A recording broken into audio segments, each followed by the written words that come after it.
I'm also curious about your thoughts on the interventions in the debate from variously Hillary Clinton, the Pope, President Obama. Well, it sounded at first as though Scotland was becoming a pariah amongst the nations, didn't it, when these big chiefs started coming ahead, although I think the Pope particularly was studiously neutral. It's a very interesting thing, isn't it, that presidents go to Ireland and to London, and they never come to Scotland. And I was taken by Obama's remark that looking from the outside, he said things seem to work. The problem, of course, for that is that from the inside, the union is not working, the Scots are suffering, and it's hardly surprising if they will treat this shifty attitude from Obama, who was no doubt being nobbled by Cameron, with the disrespect it requires. Right, so you think he shouldn't have got involved? Well, perfectly entitled to be involved. You don't tell the President of the United States not to answer a question. That's up to him. But I think the Americans really have to look to the future.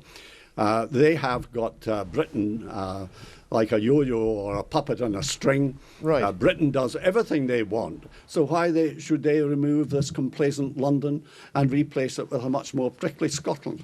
Right. Did I just hear you referring to the President of the United States as shifty, or did I miss you? Well, that was it. Yeah, no, I said that deliberately because I thought that was his. I thought that was the way he looked. He had been under pressure to say something. He'd been nobbled, and he, being an intelligent man, knew that everybody else knew that he'd been nobbled, which is not the sort of predicament that a president of the United States wants to be in. Okay. He's just doing the young boy a favour. Now, in the document you produced this week, which was one of your occasional missives and what you think the Yes campaign should be doing, you said it has to regain the initiative. But are you right? I mean, there's been a couple of polls out since you wrote that piece showing maybe they're doing precisely what you think they're not doing. Well, that's against what was happening with these statements from people abroad. So, yes, I'm delighted by that. But don't forget, we still have to get past the 50% mark. And not only that, I would like to see the momentum build up so that we go well past the 50% market. Because believe you me, if it's a narrow majority, London will want a rerun and will try to manipulate that into doing so. Do not accept that the London politicians are natural Democrats when it comes to Scotland.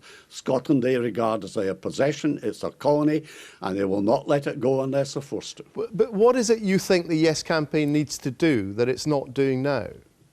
Well, two things. I think when people go to the ballot box in September, they'll do so with many different reasons. But I think that at the point of decision, some people will have to decide on the question of identity, where they see their future, in Britain or in independent Scotland. Now, I think that on the Yes side, it has to project a vision of a better Scotland that much more But you see, Alex Salmond would say he does little else. Well, I don't know.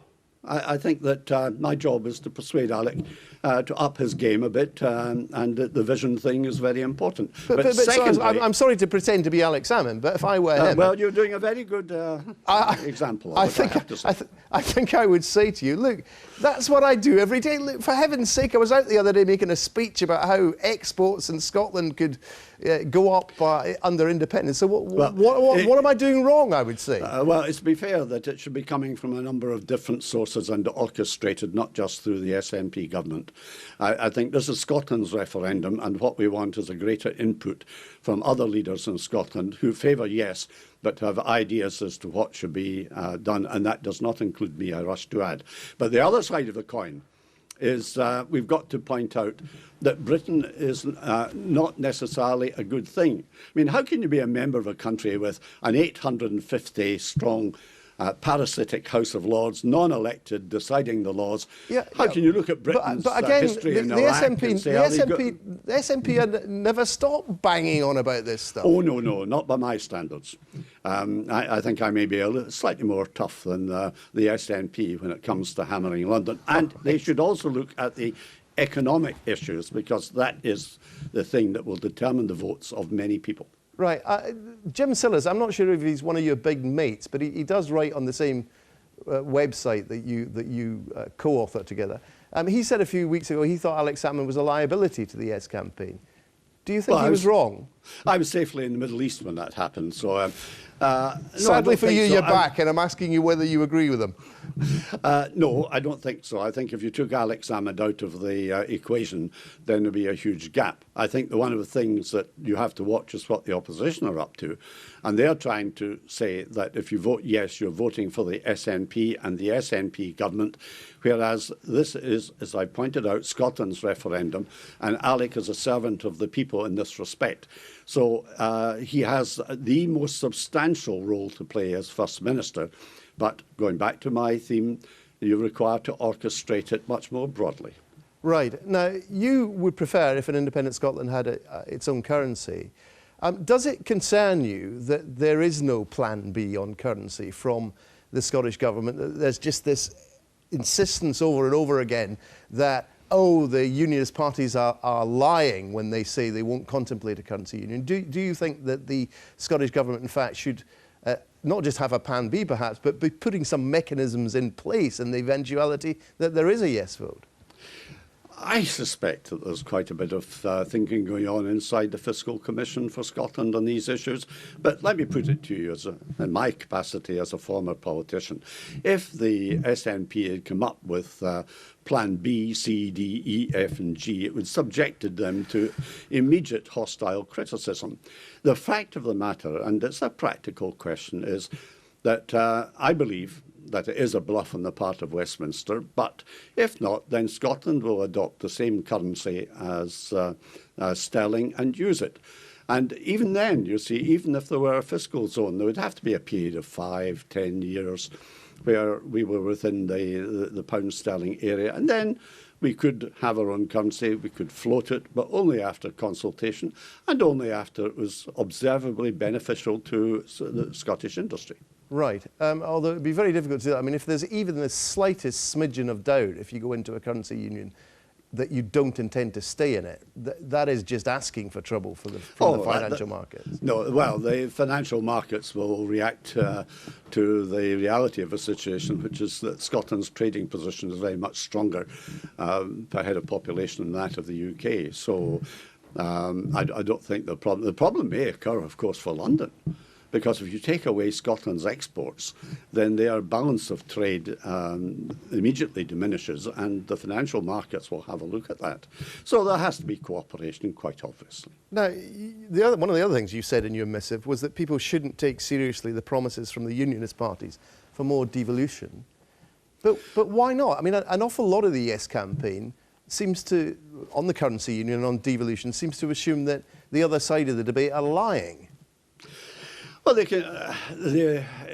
track record is, of course, that from 1945 onwards, there have been promises from London that have been broken again and again and again and again. They only react to the pressures of votes from within Scotland. If there's pressure, they will give powers. But remember Enoch Powell's dictum, that power devolved is power retained. And just a few months ago, they passed an order in council taking away some energy powers from the Scottish Government without very much consultation.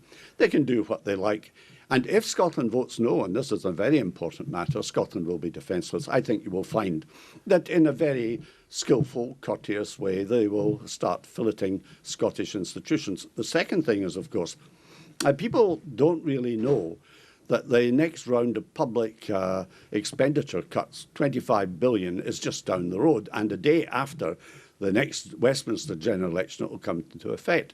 That's something that should exercise our minds, because a lot of the things that the Scottish Parliament, under Labour, as well as under the SNP, which people like, will be under pressure. All right. Yes, Student fees, for example, may have to go. The NHS may be like the English one. Yes, but I mean, these doomsday scenarios, you can spin them out of thin air. But the point is, why shouldn't people? Expenditure cuts are a reality. You take 2.1. Yeah, but that's a different issue from whether you should believe the unionist parties about more devolution. Well, a lot of people say, well, why shouldn't we believe them? They produce the Scottish Parliament, for example. Well, I've got an advantage on you because I spent some years in the Isle of Man, and they are an independent, autonomous government. They have to toe the line on many things, of course. They hardly pay any income tax. They've managed it very well. They've got 75,000 people. Scotland, with 5 million, will still be taxed to the hilt by Westminster. It's a matter of experience. Okay. Throughout the world, you get these situations, and the Scots would be foolish to ignore it. All right, Gordon Wilson. Luke, thanks very much indeed for joining us.